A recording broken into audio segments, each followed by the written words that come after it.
Power media நேயர்களுக்கு வணக்கம். இன்றைக்கி எதை பற்றி பேச போகிறோம்னா, குடும்ப நல நீதிமன்றங்களில் தேங்கி கிடக்கிற வழக்களை பற்றி தான்.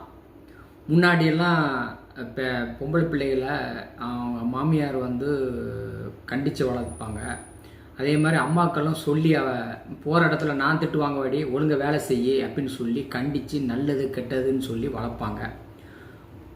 இப்போ என்னடான்னா பிள்ளைகளுக்கு சப்போர்ட் பண்ணுறன்ற பேரில் இப்போ அதிகமான வழக்குகளுக்கு காரணமே, டைவர்ஸ் கேஸுக்கு அதிகமான காரணமே பார்த்திங்கன்னா சதவீதமாக பார்த்திங்கன்னா மாமியார்கள் தான் அதிகபட்சம் இருக்கிறாங்க.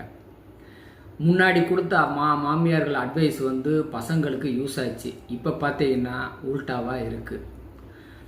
இப்போ சமீபத்தில் பார்த்திங்கன்னா ஜெயம் ரவி சாரோடைய வழக்கு கூட பார்த்துருப்பாங்க.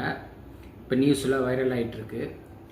அதில் என்னவா அதிகமாக அங்கே கேஸில் பதிவு பண்ணுறது என்னென்னா, 3 தடவை வாய்ப்பு கொடுக்குறாங்க காம்ப்ரமைஸ் பேசுகிறதுக்கு. 3 இடத்துலையும் 3 தடவை இல்லை 3000 தடவை சொன்னாலும் நான் முடிவு எடுத்ததான்றதில் அவர் ஸ்ட்ராங்காக நிற்கிறாரு. அதுக்கு காரணமாக யாரை சொல்கிறாருன்னா அவங்க மாமியார் தான் காரணமாக சொல்கிறாரு. ஆனால் ஜெயம் ரவி சார் இந்த இடத்துக்கு வர்றதுக்கு அவங்க அப்பா எவ்வளவு கஷ்டப்பட்டு ஒரு இடத்துல கொண்டு விட்டார் தெரியுங்களா, வளர்த்து ஒரு ஹீரோவாக்கி. ஆனால் ஒரு ஹீரோவாக இருந்து கல்யாணம் முடித்தவொடனே அவர் தனி கொடுத்தன்னு போனான்னா அப்பா விட்டு போயிருக்கக்கூடாது ஃபஸ்ட்டு. சரி, போயிருந்தாலும் தனியாக வீடு எடுத்து தனியாக இருந்திருக்கணும். அதை விட்டுட்டு மாமியார் வீட்டில் போய் ஐக்கியமானது முதல் தப்பு. இவ்வளோ பெரிய ஹீரோ அவரே இன்றைக்கி பார்த்தீங்கன்னா ஒன்றும் இல்லாமல் இன்றைக்கி தனிமையாக ஃபீல் பண்ணுறாரு. அதுக்கு காரணம் யாருன்னு பார்த்தா அவங்க மாமியாரோட தலையீடு தான் அதிகமாக காரணம்னு சொல்கிறாங்க.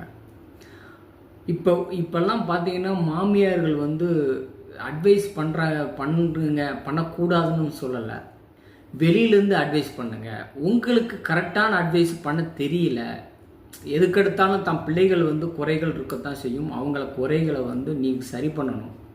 மேற்கொண்டு நீ அப்படி திட்டான் இப்படி பண்ணிட்டானான்னு சொல்லி அவங்கள ஏற்றி விடுற காரணத்தினால தான் இன்றைக்கி அதிகமான டைவர்ஸ் ஆகுது. இப்போ சகிப்புத்தன்மையே இல்லாமையே போயிடுச்சு.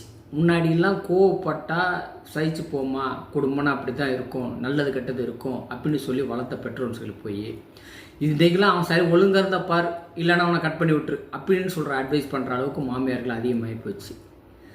தயவு செய்து தமிழக மாமியார்களே, நீங்கள் வெளியிலேருந்து சப்போர்ட் பண்ணுற பேரில் உள்ளே இன்வால்வ் ஆகி அவங்க குடும்பத்தை கெடுக்கத்தான் செய்கிறீங்க.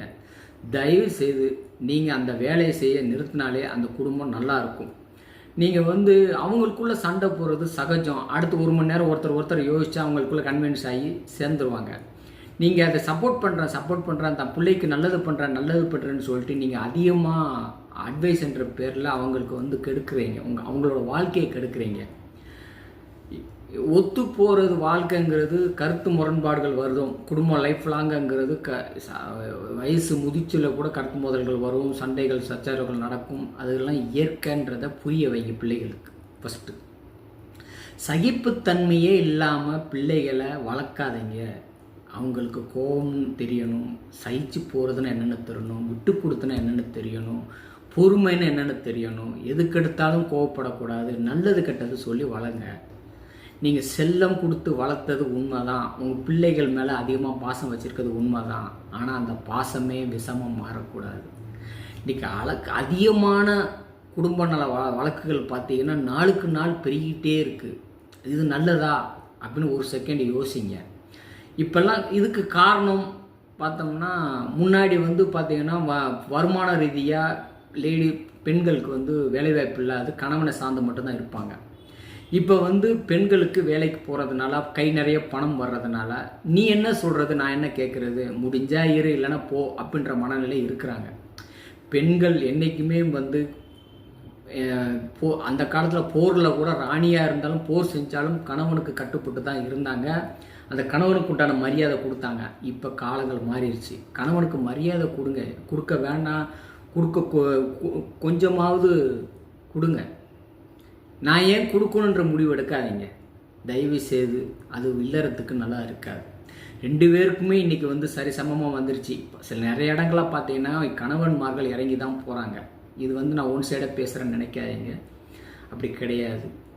2 பேருக்கும் அங்கே அமைதியான முறையில் அமைதியான முறையில் வாழ்க்கை முறை நடக்கணும்னா 2 பேருக்குமே புரிஞ்சிக்கிட்டு ஒருத்தர் விட்டு கொடுத்து போனால் தான் நல்லாயிருக்கும்.